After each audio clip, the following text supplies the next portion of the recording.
Jadi pertanyaan nomor 1, Mana? apa itu content manager dan fungsi utamanya? Dijawab dengan kan di part ini. Jadi nomor 1, content manager adalah solusi enterprise content management atau ECM dari IBM yang dirancang untuk menangkap, mengelola, menyimpan, mengolah dan mengirimkan konten serta dokumen organisasi. Jadi fungsi utamanya ada 3. Apa aja? Itu nomor 1 yang dibacakan kemarin. Jadi fungsinya ada manajemen siklus hidup dokumen, yang kedua integritas sistem, yang ketiga keamanan di kebutuhan. Terus 3 fitur utama content manager. Yang pertama dokumen capture dan storage, yang kedua workflow automation, yang ketiga security compliance tools. Dan selanjutnya ada manfaat content manager untuk perusahaan yang akan dibacakan oleh Abdul. Manfaatnya ada 4.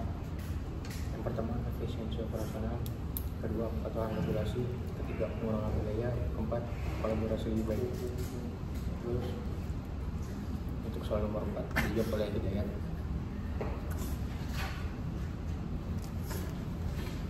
Tantangan XYZ Corporation sebelum implementasi. Yang pertama, manajemen data tidak efisien.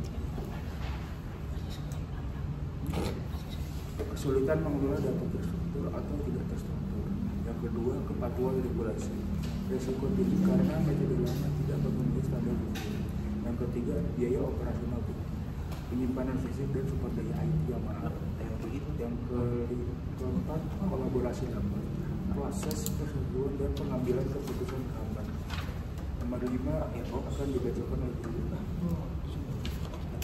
Langkah-langkah implementasi content manager di XYZ Corporation. Jadi yang pertama itu ada penilaian proses kan, yaitu dia menganalisis sistem manajemen dokumen yang ada. Kedua itu desain repository terpusat, menyimpan semua dokumen dalam satu sistem. Yang ketiga itu integrasi sistem, itu menghubungkan content manager dengan ERP dan CRM. Dan yang keempat itu pelatihan karyawan, itu memberikan pelatihan komprehensif. Yang kelima itu pengalaman bertahap. Jadi mereka tuh meluncurkan sistemnya secara bertahap untuk transaksi yang lancar. Nomor selanjutnya kayak ini.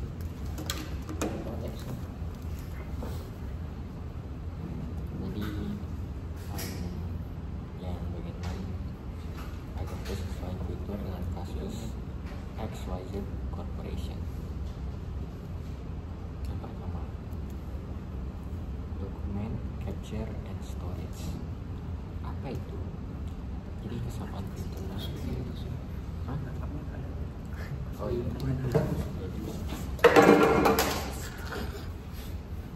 Sorry. Dokumen capture and storage digunakan untuk menyimpan dokumen dalam bentuk fisik, bisa atau digital juga bisa. Oke. Tentunya kami membacakan bergantian. Orang dapat kedua dari Yang kedua itu workflow automation, mempercepat persetujuan dan alur kerja. Nah, yang selanjutnya dibaca Pak Habib. Gitu aja.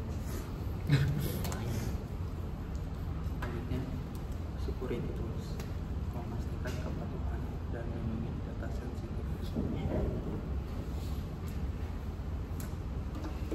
Satu aja.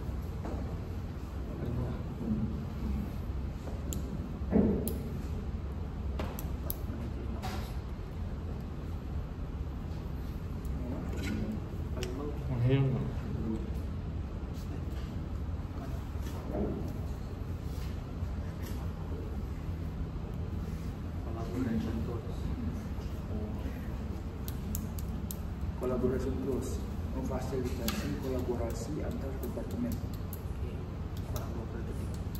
Jadi ini adalah 6 jawaban kami dari 6 pertanyaan dari sesi 2. Sorry. Ini adalah hasil diskusi kita kali ini dari sesi 2 berjumlah 6 pertanyaan. PPT yang kedua. Jadi Sekian diskusi kita. Kak.